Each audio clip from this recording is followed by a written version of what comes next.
속회는 감리교회가 남긴 중요한 유산 중의 하나입니다. 웨슬리 목사님께서 감리교회 운동을 시작할 때 감리교인들의 영성에 가장 필요한 것으로서 속회제도를 고안을 하였습니다. 이 속회제도가 소그룹 운동으로서 중요한 역할을 감당하기 때문에 우리 감리교회뿐만 아니라 다른 교단들에서도 이것을 기초로 해서 구역 예배로 발전시키기도 하고 가정교회 시스템으로 발전시키기도 하였습니다. 이번에 저희 교회에서 새로운 형태로 속회 교제를 만들기로 하였습니다. 그래서 이번에 산상순을 기초로 해서 우리 속회 교재들을 만들고 또 이렇게 영상 보조 자료들을 만들게 됩니다. 여러분들이 이 교재를 잘 이용하시고 또 보조 영상 자료들을 잘 이용하셔서 우리 속회 사역에 보다 깊이 들어갈 수 있도록 해주시기를 바랍니다. 그리고 이것을 통해서 온 교우가 함께 영성이 깊어지는 그런 계기가 되기를 바랍니다. 현대사회는 약육 강식의 시대라고 합니다. 강한 사람이 지배하고 더 많이 가지는 반면 유약한 사람은 자기 몫을 다 챙기지 못하고 손해를 보기 십상이라고 합니다. 그러나 예수님은 온유한 사람이 복을 받을 것이라고 말씀하십니다. 예수님이 말씀하시는 온유함과 사람들이 흔히 말하는 유약함에는 어떤 차이가 있는 것일까요? 예수님은 의에 줄이고 목마른 자가 배부를 것이라고 말씀하셨는데 어떻게 해서 의에 줄이고 목마른 자가 배부르게 되는 것일까요? 그리고 거듭난 신자로서 우리가 마땅히 추구해야 할 하나님의 의는 과연 무엇일까요? 오늘 말씀을 통해 그 의미를 깨달아 어떻게 하면 온유한 사람이 될 수 있을지, 그리고 어떻게 하면 삶 가운데 하나님의 의를 실천할 수 있을지 적용해 보시고 실천을 결단하는 시간 되시기 바랍니다. 온유한 자는 복이 있나니 그들이 땅을 기업으로 받을 것이며 라고 했습니다. 이 말씀을 읽을 때 많은 분들이 이렇게 느낄 겁니다. 땅을 얻는 복을 받는다. 여기까지는 참 좋은데 그러기 위해서 온유해야 된다. 이것이 참 별로 마음에 안 드는 분들이 있을 수 있습니다. 왜냐하면 요즘 같은 세상에 온유하게 살다가는 땅을 얻기는커녕 있는 땅도 빼앗기기 일쑤이기 때문이죠. 온유, 글자 그대로 보면 마음이 따뜻하고 부드러운 것을 의미하는데, 이런 성품의 소유자가 이 험한 세상을 잘 살아갈 수 있을까요? 우리는 이런 성품의 소유자가 유약하다, 약하다 이렇게 생각하지 않습니까? 세상 물정을 몰라서 맨날 당하는 사람, 자기 주장이 없어서 남에게 싫은 말 한마디 못하는 사람, 무기력하고 우유부단해서 뭘 맡겨도 이 마음이 안 놓이는 사람, 이런 사람을 우리는 온유한 사람이라고 생각하기 때문에 온유함을 부정적으로 보는 경향이 많습니다. 그런데 성경에서 말하는 온유는 그런 것이 아닙니다. 다른 사람들에게 항상 부드러운 말과 부드러운 행동을 하게 될 때 이게 선천적으로 능력 없고 자신 없는 사람이어서가 아니라 하나님의 은혜로 변화받았기 때문에 그렇게 된다는 것입니다. 즉 예수 믿고 거듭나고 성령님께서 내주하심으로 성령님의 은혜로 인해서 그 내리는 그리스도의 성품, 이게 바로 온유인 것입니다. 그래서 온유한 사람은 때로는 화를 낼 수도 있는 것입니다. 눈앞에 악이 벌어지고 있는데도 그것에 분노하지 않는다면 그 사람은 온유한 사람이 아니라 연약한 사람에 불과합니다. 그래서 이 온유의 반대말이 어떤 포악하다거나 아니면 화를 낸다거나 그런 게 아니라는 말입니다. 따라서 주님께서 복되다고 하신 온유한 사람은 죄를 보고도 그냥 있는 비겁한 사람 혹은 연약한 사람이 아니라 오히려 성령의 능력을 소유한 강한 사람인 것입니다. 따라서 우리는 성경에서 말하는 온유함을 절대로 천성적인 유약함으로 이해해서는 안 되는 겁니다. 오히려 정말로 강한 사람만이 어떤 상황에서도 마음의 평정을 유지하며 온유할 수 있는 겁니다. 이런 온유의 능력을 가진 사람들 가운데 대표적인 예가 아마 순교자들일 것입니다. 주님을 위해서 죽임을 당했던 그들은 절대로 유약한 사람들이 아니라 오히려 죽음을 선택할 만큼 강한 사람들입니다. 폭력과 분노와 복수에 의존하지 않고 죽는 순간까지도 마음의 평정을 유지하며 하늘의 온유함을 잃지 않았던 성령의 사람들인 것입니다. 스데반이 대표적인 인물이죠.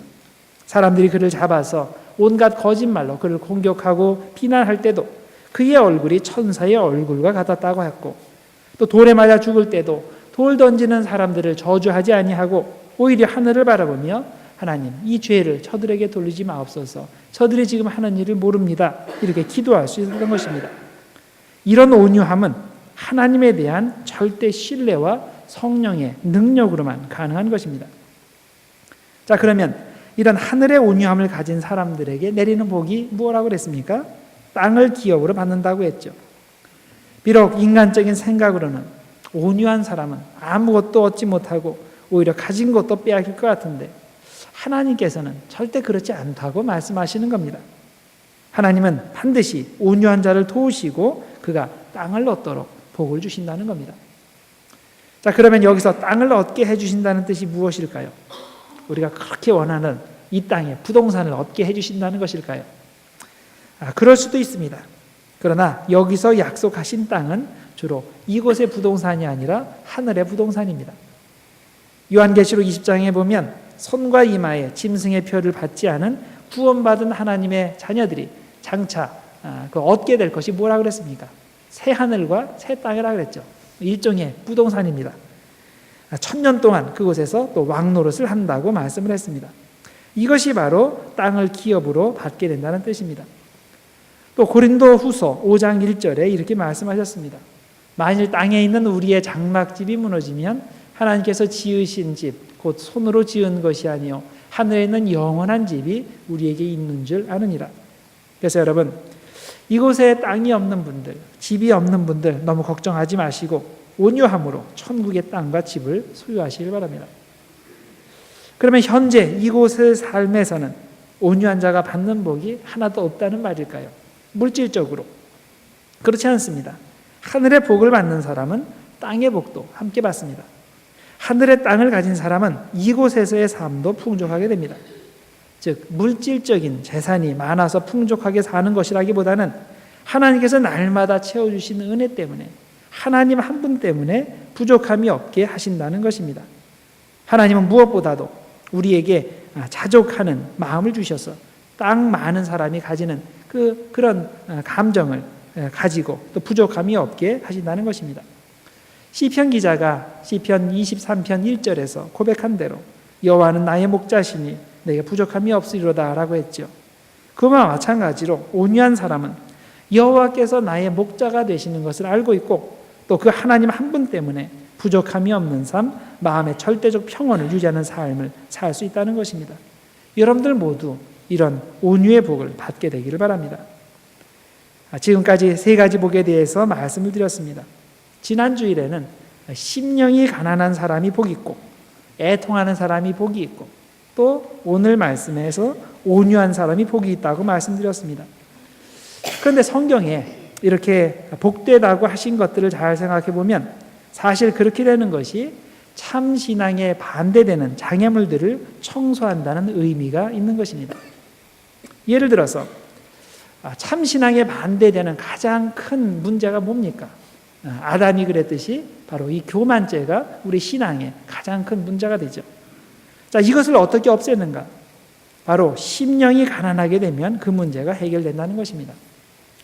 또 우리가 죄의 심각성을 깨닫지 못해서 자신의 마음을 깊이 성찰하지 못하고 또 남에게 경솔하게 말하고 행동할 때 이것이 우리에게 우리 신앙생활에 큰 장애물이 되는데 이 문제를 어떻게 해결합니까?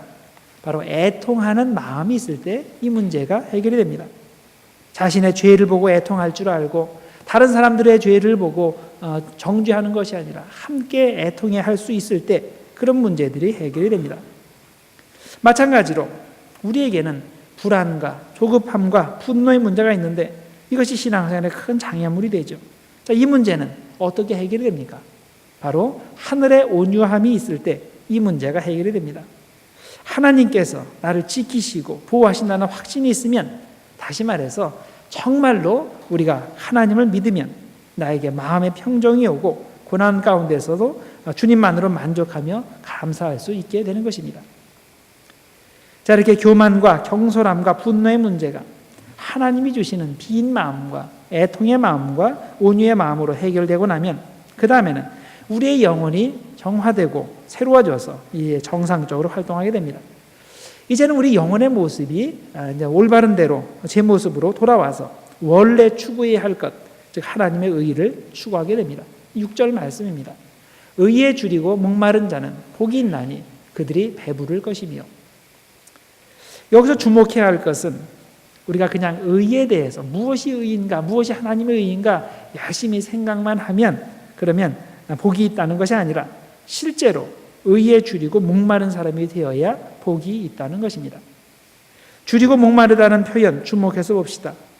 이 표현은 그 문제를 해결받기 위해서는 반드시 꼭 그에 해당하는 것이 주어져야 한다는 뜻입니다. 절대로 다른 것 같고 이 문제를 해결할 수가 없습니다. 예를 들어서 여러분이 한 이틀 굶었다고 합시다. 그러면 여러분의 상태가 어떨까요? 여러분들이 이렇게 예배드리러 나와서 말씀을 듣고 있는데 여러분이 금요일, 토요일 아무것도 안 먹었다고 생각해 봅시다. 지금 여러분들이 뭘 생각하고 있을까요? 당연히 먹는 것밖에 생각이 안 나죠.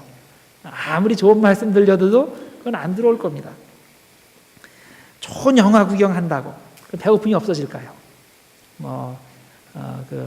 6성급 그런 호텔에 들어가서 이렇게 묵게 해준다고 해서 그 배고픈 문제가 해결이 될까요? 절대 그렇지 않죠. 이 배고픔의 문제는 음식 이외에 그 어떤 것으로는 절대로 해결되지 않습니다. 목마름의 문제도 마찬가지입니다. 여러분들이 한 8시간 동안 아무 물도 먹지 않고 한 사막을 걸었다고 합시다. 태양이 쨍쨍 내려지는 그런 광야를 걸었다고 합시다. 자, 그러면 당연히 물 마시는 것밖에 생각이 나지 않을 겁니다. 이런 상황에서 뭘 해야 이 목마름의 문제가 해결이 됩니까? 바로 물을 마시는 거죠. 목마른 사람에게는 이 세상에 그 다른 어떤 것도 해답이 될 수가 없는 겁니다. 의에 관한 문제도 마찬가지입니다. 내가 정말로 하나님의 의에 줄이고 목마른 상태라면 이 문제를 뭘로 해결해 줄 수 있습니까? 다른 것은 없습니다. 오직 하나님의 의만이 그 문제를 해결해 줄 수 있습니다. 세상에 재물이 많아진다고 해서 절대 이 문제가 해결이 안 됩니다. 내 명예가 높아진다고 해서 이 문제가 해결이 안 됩니다. 심지어는 외형적인 종교 행위로 이 문제를 해결할 수 없습니다. 나의 영혼의 갈증과 배고픔의 문제는 오직 하나님의 의만이 해결해 주실 수 있는 겁니다. 자, 그러면 이 하나님의 의, 우리가 거듭난 신자로서 마땅히 추구해야 할 하나님의 의가 무엇입니까? 그것은 바로 하나님의 형상의 회복입니다. 사람이 하나님의 형상을 지니고 그 형상대로 온전히 살아가는 것이 원래 하나님의 뜻입니다. 하나님께서 아담을 원래 그렇게 창조하셨습니다. 그런데 아담이 타락함으로 인해서 이 하나님의 형상이 아주 못쓰게 파괴되어 버렸고, 그래서 우리가 예수 안에서 이 형상의 회복, 예수 안에서 있을 때 이 형상이 회복되는 것입니다. 우리가 예수님 믿고 거듭나게 되면 우리 안에 아담이 잃어버렸던 이 하나님의 형상이 다시 회복되기 시작하는 것입니다. 마치 새로 태어난 아기처럼 우리 안에 하나님의 형상이 다시 시작되는 것입니다. 자, 그러면 그 형상이 우리 안에 시작되었으니 그것으로 끝입니까? 아니죠. 우리는 우리에게 새로 심겨진 이 하나님의 형상이 온전한 모습으로 자라도록 열심히 힘써야 됩니다. 마치 아기가 태어난 후에는 자라가야 정상인 것처럼 하나님의 형상도 날마다 자라야 하는 것입니다. 그런데 이게 우리의 노력 없이 저절로 되지 않는 겁니다. 6절 말씀대로 우리가 하나님의 의에 줄이고 목말라 하지 않으면, 다시 말해서 정말 그것을 얻기 위해서 갈급한 심령으로 구하지 않으면 하나님의 형상은 자라지 않는 겁니다. 자, 그러면 이 하나님의 형상이 구체적으로 무엇을 말하는 것일까요? 하나님의 형상은 거룩성, 도덕성, 또 만물을 다스리는 정치적 능력, 생각하는 이성, 사랑하는 능력, 이런 것들입니다. 그런데 아담이 타락할 때 이런 하나님의 형상이 상당 부분 파괴되었는데 우리가 예수님을 믿을 때 예수님 안에서 하나님의 형상이 회복되는 것입니다. 자, 왜 예수님 안에서 회복된다고 하는가 하면 예수님은 완전한 하나님의 형상이시기 때문입니다. 따라서 우리가 하나님의 형상을 갈급해하고 배고파한다는 의미는 바로 예수님을 본받고 예수님의 마음을 본받기 위해 정말로 갈급해하고 배고파한다는 의미입니다. 예수님의 품성이 나의 품성이 되도록 정말로 열심히 믿는다는 뜻입니다. 그러면 우리가 본받아야 할 예수님의 마음의 핵심이 무엇일까요?